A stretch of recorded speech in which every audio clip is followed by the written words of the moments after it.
अब हम लोग डिस्कस करेंगे vegetative propagation by root. Keep in mind सिर्फ 12 स्टूडेंट्स के लिए, ठीक है। 10th स्टूडेंट्स इसको बहुत हल्के मिलेंगे या पढ़ेंगे ही नहीं, बिल्कुल कंफ्यूज हो जाएंगे, उनके लिए बहुत सिंपल सा फंडा होता है। अब आते हैं vegetative propagation by the root, ठीक है। इसको एक्सप्लेन करने की कोई जरूरत नहीं, समझने की सिर्फ जरूरत है, ठीक है। रूट्स आप सब लोग जानते हैं, the lower parts of plants that are underground almost called as root, ठीक है। बट आप 10th में morphology in flowering plant chapter 5 में आप इसको अच्छे से पढ़े होंगे। इसमें आपको पढ़ना क्या है कि कौन कौन से बेसिक टाइप है रूट के जिसके थ्रू वेजिटेटिव प्रोपगेशन होता है, यानी कि वेजिटेटिव प्रोपगेल्स की मैं बात कर रहा हूँ। तो इसमें भी वही चीज़, by root proper and by root modification. तो डायरेक्ट रूट का कौन सा पार्ट जो वेजिटेटिव प्रोपगेशन करता है उसको आप लिख लीजिए कॉपी में, जिंजर डलबर्जिया डायलिया, जिंजर नहीं डलबर्जिया एंड डायलिया। डायलिया क्या है? एक फ्लावर, एक ऑर्नामेंटल फ्लावर है जो उसको दरवाजे पे लोग लगाते हैं और बहुत अच्छा से इसका ब्यूटीफुल फ्लावर्स होते हैं, बहुत अच्छे लगते हैं। डलबर्जिया क्या है? शीशम का आप नाम सुने, डलबर्जिया सीसू साइंटिफिक नेम है, जीनस को ही हम लोग कॉमनली इसको लेते हैं, तो इसको आप अंडरलाइन कर लीजिए। डलबर्जिया शीशम, शीशम का जहाँ पौधा होता है वहाँ पे देखो होंगे आसपास सरफेस पे बहुत सारे छोटे छोटे प्लांट्स दिखाई देते हैं, एक्चुअल में रूट से ग्रो करते हैं। सेम वही कंडीशन जो है डलबर्जिया में भी होता है, तो इसमें बहुत ज़्यादा पढ़ने की जरूरत नहीं है। स्टेम ये प्रॉपर है, अब रूट ये प्रॉपर है, ठीक है। अब रूट के मॉडिफिकेशन पे थोड़ा सा हम डिस्कस करते हैं। रूट का कौन कौन सा मॉडिफाइड फॉर्म है जो आपके सिलेबस में है, तो इसमें आप लोग लिखिए 1 by 1। Rhizome, rhizome and second one is the bulb. सुनने में थोड़ा अजीब सा लगता है बल्ब, लेकिन ये बल्ब क्या है? Is the type of, is the modification of root, ठीक है। Rhizome is the modification of root, ठीक है। इससे पहले ऑफसेट रनर सकर पढ़े होंगे, वो सब मॉडिफिकेशन क्या था? स्टेम का था, और ये क्या है? स्टेम का, ये रूट का मॉडिफिकेशन। राइजोम का एग्जाम्पल हम लोग लिखते हैं कि कौन सा ऐसा रूटेड प्लांट है जिसको हम लोग राइजोम बोल सकते हैं, ठीक है। तो ये इसमें आप लोग लिखिए जिंजर, बनाना, शुगर केन। इसके बारे में क्वेश्चन पूछ सकता है या पूछता भी है, देखते होंगे। What are the advantages of growing banana, sugar cane and ginger over the other plants. तो लिखिए कॉपी में, there is no need of 2 parents to grow the ginger, banana and sugar cane plants by the farmers because they are able to grow through the rhizome. Question लिख लीजिए copy में। अभी आप लोग लिखिए होमवर्क, हम homework अलग से आपको नहीं देंगे, अलग से जो है प्रोवाइड इसमें, इसी में लेक्चर, वीडियो लेक्चर में आपको मिल जा रहा है, ठीक है। उसको आप लिखिए कॉपी में। Why do farmers prefer to grow ginger, banana and sugar cane than other economically important plants? ऐसे क्वेश्चन पूछ सकता है। रिवर्ट बैक करके क्वेश्चन दोबारा सुन लीजिए। ये ऐसे क्वेश्चन पूछता है, what are the advantages of growing ginger, banana, sugar cane over other plants? तो लिखेंगे, सिंपल सा उसका फंडा है, मैंने बता दिया है, दोबारा से सुन लीजिए। Ginger, banana and sugar cane, एक एक करके भी पूछ सकता है। बनाना का ये स्पेशलिस्ट, जिंजर का, शुगर केन का पूछ सकता है, बट यहाँ पे सिंपली आप लिखेंगे कॉपी में, ginger, banana, sugar cane able to grow new plants without any other plants through the rhizome. Rhizome is the rooted plant part of the ginger, banana and sugar cane, ठीक है। Question इस तरह से पूछता है, सीधे diagram देता है। पेज नंबर 7 एनसीईआरटी, मैं बार बार कर रहा हूँ, एनसीईआरटी को फोकस करेंगे। एनसीईआरटी में आपके पेज नंबर 7 पे जिंजर का फोटो दिया हुआ है, वो फोटो एग्जाम में पूछ देता है। क्वेश्चन पूछता है कि name the vegetative propagules of the given figure. तो आप जैसे जिंजर का फोटो देखेंगे, जिंजर मत लिख दीजिए ना, बहुत सारे स्टूडेंट को इट इज जिंजर, ऐसा नहीं, it is rhizome of ginger, ठीक। बनाना का भी वही हाल है, शुगर केन का भी वही हाल है। तो ये बहुत इंपॉर्टेंट है, इसको बताने की जरूरत नहीं, समझाने की जरूरत नहीं, ठीक है। इसमें बेसिकली क्या होता है कि एक नोड होता है, एक इंटर नोड होता है। जैसे राइजोम, हम बात करें शुगर केन का, तो शुगर केन का जो स्टेम होता है, वो स्टेम को अगर हम मिट्टी में दबा देंगे तो उसका थोड़े समय के बाद उसके नोड से न्यू रूट्स और वहाँ से न्यू यंग स्टेम्स निकलना शुरू हो जाएंगे। तो ये पार्ट बोला जाएगा अब राइजोम। यही जो है जिंजर का भी है, यही है बनाना का, और यही है शुगर केन का, ठीक है। बल्ब की मैं बात कर दूं तो बल्ब में बेसिक एग्जांपल हम लोग किसका पढ़ते हैं? बल्ब में हम लोग ऑनियन का। तो ऑनियन क्या है? बल्ब है। और गार्लिक, लहसुन और प्याज, इससे इम्यूनिटी बढ़ती है, आजकल काफ़ी जो आयुष मंत्रालय है इसको खाने होने के लिए बहुत ज़्यादा बोल रहा है, तो आप लोग इसका यूज करिए, कोरोना वगैरह से बचते रहिए, ठीक है। Onion and garlic both are the vegetative propagules of the root that reproduce through the bulb, ठीक। तो बल्ब का एग्जाम्पल पूछेगा, सीधे सीधे आप लिख देंगे, और या तो आपके सामने जो है पूछ देगा name the plant that reproduces through the bulb, तो एग्जाम्पल क्या लिख देंगे, ओनियन। अब आते हैं वेजिटेटिव प्रोपेगेशन थ्रू लीव्स।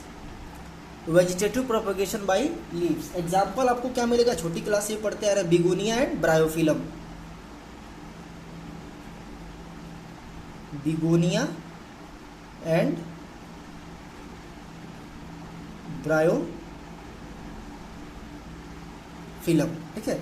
ये एक्चुअली रिप्रोड्यूस कैसे करते हैं, एक्चुअल में आपने देखा होगा कि जो बिगोनिया या ब्रायोफिलम कॉमन मिल जाता है, ये इसके जो नोच होते हैं इसको बोलते हैं NOTCH, नोच ऑफ द लीफ, यहाँ से न्यू प्लांटलेट्स ग्रो करते हैं। कुछ समय के बाद न्यू प्लांटलेट्स यहाँ से, ज़मीन पे पड़ा होना चाहिए, मॉइस्चर अगर है तो ज़मीन पे पड़ा रहेगा, ज़मीन के आसपास या मॉइस्चर है तो न्यू क्या हो जाएंगे, न्यू एडवेंटिटियस बर्ड्स यहाँ से निकलना शुरू होंगी।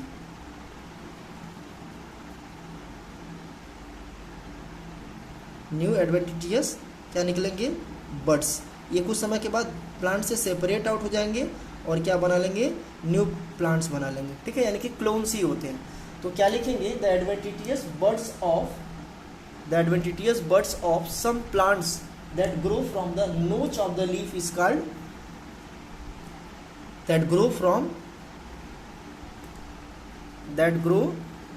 from the leaves called vegetative propagules of the leaves। Example क्या हो जाएगा, बिगोनिया एंड ब्रायोफिलम, ठीक है, बिगोनिया एंड ब्रायोफिलम। एग्जाम्पल आपसे सिंपली पूछ सकता है, name the plant that reproduces through the leaves, तो आपके सामने एग्जाम्पल क्या हो जाएगा, बिगोनिया एंड ब्रायोफिलम, दोनों इसी तरीके से डेवलप होते हैं, ठीक है। अब आते हैं नेक्स्ट है by the bulbil, vegetative propagation by bulbil, BULBIL। Bulbil क्या होता है, लिख लो कॉपी में, the modified birds of flowering plants called bulbil, the modified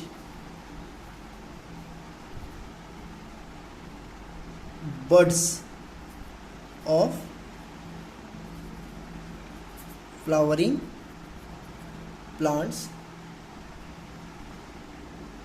that help in, पूरा लिखिएगा, vegetative propagation called bulbil, bracket में नहीं लिखना तुमको, फ्रेश लिखना है, the modified birds of flowering plants that help in vegetative propagation called bulbil, ठीक है। एग्जाम में आपको जो है सीधे बल्बिल का फोटो दे देगा, ठीक है, आप NCERT से देख लीजिएगा, बल्बिल का सीधे आपको क्या दे देगा, फोटो दे देगा, और उस फोटो को पूछेगा कि name the vegetative parts of the flowering plants with example. Photo कैसे देगा, फोटो कुछ इस तरह से होगा, आपके NCERT में दिया होगा, बट इसको थोड़ा सा देख लीजिएगा।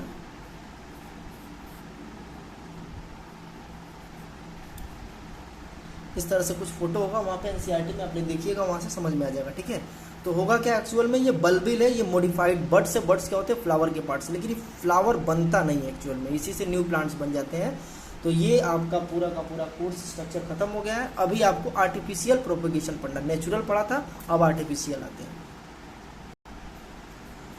आर्टिफिशियल वेजिटेटिव प्रोपेगेशन आप पूरा मत लिखिए, ऐसे शॉर्ट में मत लिखिएगा, VP कोई नहीं लिखिए, ठीक है। आर्टिफिशियल वेजिटेटिव प्रोपेगेशन, इसमें मैन मेड अप्रोचेज होते हैं, ठीक है, टेक्निकल टूल्स ये सब का इस्तेमाल होता है, इसको हम लोग थोड़ा डिटेल पढ़ लेते हैं, ठीक है। इसमें बेसिकली आपके सिलेबस में है नहीं, थोड़ा थोड़ा बस नॉलेज है, इसको हम लोग चैप्टर 9 में पढ़ेंगे, strategies of enhancement in food production में, बट इसमें थोड़ा सा नॉलेज ले लेते हैं, ठीक है।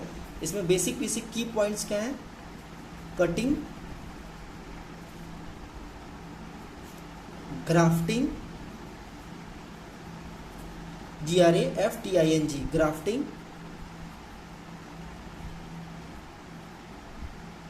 लेयरिंग, टिश्यू कल्चर,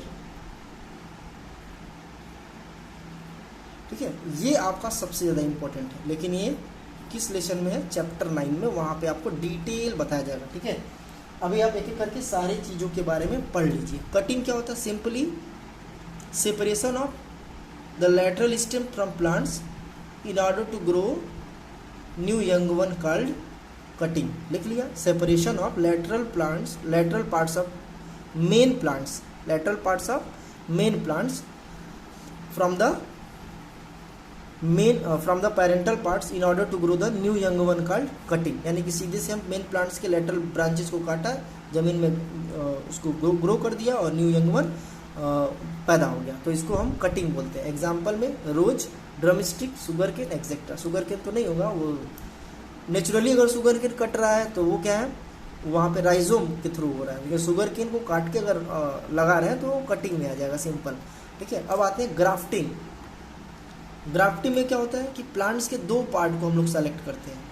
जैसे ये कोई प्लांट ए है और ये कोई प्लांट बी है, इसको हम लोग काट दिए, यहाँ से काट दिए। ठीक है, इसका ये पार्ट और इसका ये पार्ट सेलेक्ट कर दिए।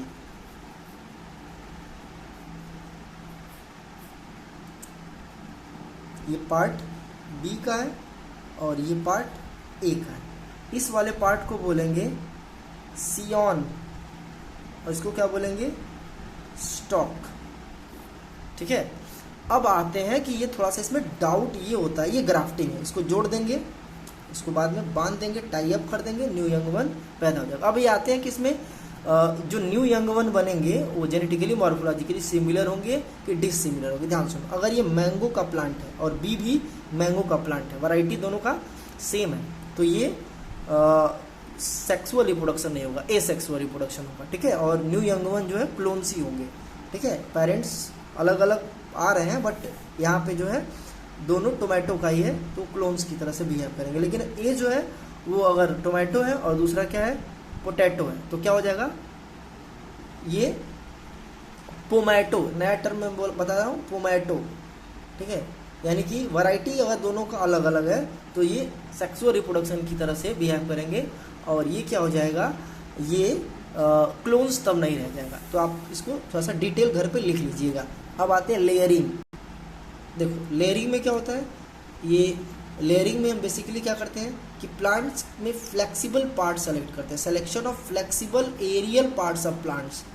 फर्स्ट स्टेप क्या है, selection of flexible aerial parts of plants. Second step क्या है, इसको मिट्टी में दबा देते हैं ऐसे। ठीक है, जब मिट्टी में इसको दबा देंगे तो क्या हो जाएगा, suppressing the flexible aerial stem into the soil. Third step क्या है, थोड़े समय के बाद क्या हो जाएगा, प्लांट्स में ये नीचे रूट और ऊपर जो है न्यू लीव्स यहाँ पे ग्रो हो जाएगा। ठीक है, growth of leaves and roots from the suppressed part of the flexible aerial part. ठीक है, अब आते हैं, इसके बाद जब ऊपर लीफ आ जाएगा तो यहाँ से कट करेंगे और इसको सेपरेट आउट करके कहीं और जाके लगा देंगे। यानी कि क्या लिखेंगे, separation of the lateral aerial parts in order to grow the new young one is called layering. ठीक, अब आते हैं टिश्यू कल्चर। देखो टिश्यू कल्चर को डिटेल में ही पढ़ाना है, इसको जो है मेरिस्टेमेटिक कल्चर भी कहीं कहीं बोलते हैं। ठीक है, तो इसमें होता क्या है, एक आर्टिफिशियल टेक्निक है जिसमें हम प्लांट्स के किसी भी पार्ट को ग्रो करा सकते हैं, root, stem, leaves, flower, petal, sepal etcetera. It means each part of plants are able to form new young one. Each part of plant are able to form new young one. This ability of the plant is known as totipotency. Totipotency are the word by which the each part of plant, totipotency is the capacity, actually the word totipotency is the capacity of plants part able to grow new young one is actually the term for the tissue culture. So everything regarding vegetative propagation from the previous video and also from this video has been cleared out.